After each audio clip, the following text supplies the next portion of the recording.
Magre-react tayo sa video ng dalawa nating kababayan na pumunta dito sa Dubai para mag-tourist, ngunit hindi pinayagang makapasok sa Dubai Airport dahil hindi ma-scan ang mata ng isa sa kanila at dahil na din sa mga tattoo nito. Kung sa Asian countries na napuntahan nila ay inaalaw ang ganyan, pero dito sa Arab countries kagaya ng United Arab Emirates ay bawal yan. Lalo na kapag hindi ma-scan ang mata mo. Dito kasi guys sa Dubai Airport ay merong eye scanner kapag pupunta ka or mag-a-arrive ka sa Dubai Airport. Sinabi pa ng lalaki na magulo daw ang sistema or ang patakaran sa Dubai. Dahil sa Hong Kong at Taiwan na napunta nila ay inaalaw naman daw.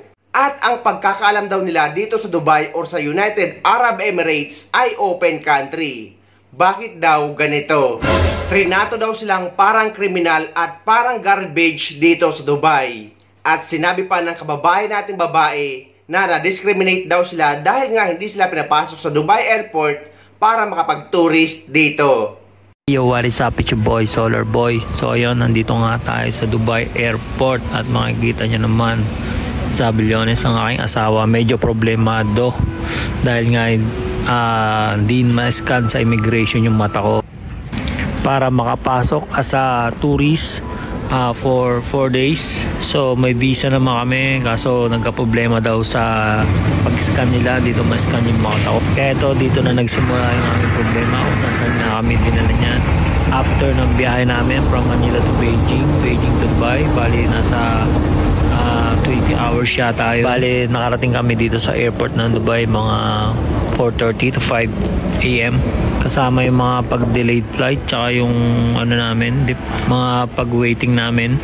At eto na nga, dito lang kami nilagay sa holding area. So marami kami nakasama dyan na iba't ibang case na naka-hold yung mga passport nila. At sa sobrang puyat na rin, tamang tulog na rin ako dyan at sisa nasa may female area.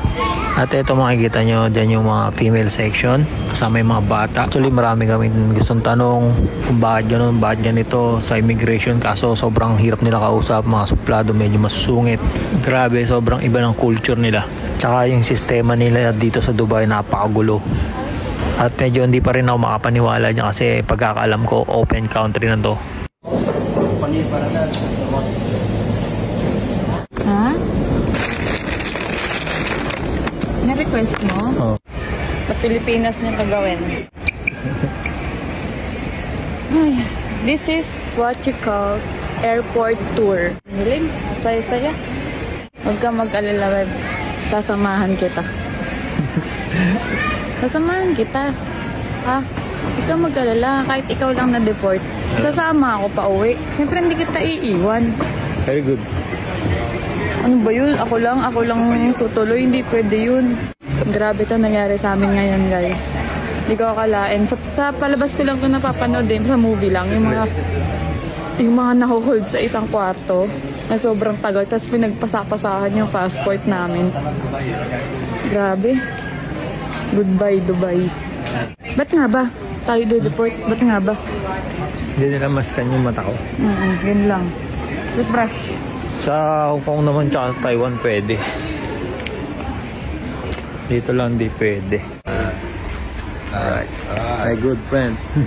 So ayun, may naging tropa nga tayo dyan kasama natin sa holding area at pinapaliwanag niya nga yung sa kaibigan niya nakalusot naman kahit may eyeball tattoo. Then at baka daw hindi lang talaga ako trip nung immigration. At sinabi ko rin sa kanya na parang okay naman yung eye scan ko. At parang hindi lang talaga ako trip papasukin ng immigration. At eto kahit paano in-enjoy na lang namin yung duty free dito, kung ano mga bagay na pwede namin enjoy kahit hindi kami nakalabas ng Dubai. Actually si Bilyones, yung asawa ko, pwede siyang lumabas pero mas pinili niyang makasama ako. Sabi nga namin mas magiging mahirap sa amin pagka magkahiwalay kami. Kaya naman kahit naging palaboy kami dito sa airport sa Dubai, masaya kami dyan. Walang ligo, basta masarap pagkain. At nalaman nga namin na hindi nila naasikaso yung flight namin pabalik agad ng Pinas. Kaya nga dito muna kami matutulog sa sofa ngayong gabi.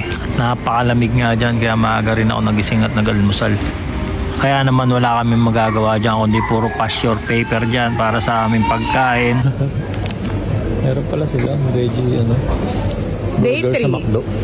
Day 3 at Dubai Airport. No ligo, no toothbrush. Bagong palit ang medyas Yeah. at panty. Yeah. Pagastos pa. Ano ba nangyari? Ba't hindi ako pinapasok? Ang tawag doon na ano ako na Discrimination. Hindi na ano. Totoo naman eh. Totoo naman eh. Hindi talaga tayo pinapasok. Refuse. Na-refuse ako. Una, pagkakalam ko ng USA dahil sa hindi maskan yung mata ko. Pero nung bumalik ako sa immigration, bagong set ng mga ano ron, mga officer, tinignan nila yung record ko. Binasa nila doon na refuse daw pala ako. Sabi ko kasi baka pwedeng i-rescan yung mata ko. Baka kung yun lang ang problema, pwede Then rescan. nag-refuse sila na itry kasi nga daw dahil na daw pala sa tattoo mo. Oo. Ayaw na nilang itry mag-scan kasi nga yung tattoo mo na yung problema, hindi lang yung mata mo. At after niya, nag-decide kami na humanap ng maayos na matutulugan. Tsaka makaligo na rin ng matindi. Kaso nga lang, wala sa amin yung bagahe. Kaya yung damit namin ay yun pa rin. Ano, don't do that to us. Mga pag-away na talaga ako, Ben. Grabe, oo nga. Oo nga. Rin kanina naghihintay kami sa migration dito sa China. We have a 7-hour flight. We didn't eat anything. They don't give us food in the airplane. Uy, pareho tayo. So, wala na yung ganun. Pareho tayo. Ako Tapos, naman. sabi ko we need to eat now. What's happening? It took so long. We didn't do anything wrong in Dubai. Pareho tayo nang naisip. Ako naman, why are you why are you keep us waiting here? Ganyan. Tapos, Dubai treat us like immigrants and criminals. We didn't do anything. Parang nang babatrip na ako. Why are you doing this to my husband? We just want to visit Dubai and we want to tour ganyan. Tapos why Dubai treat us garbage there in the airport, mga ganyan.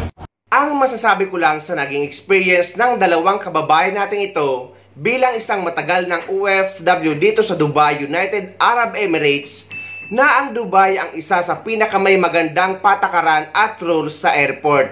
At ang UAE ang pinaka-safe na country na napuntahan ko.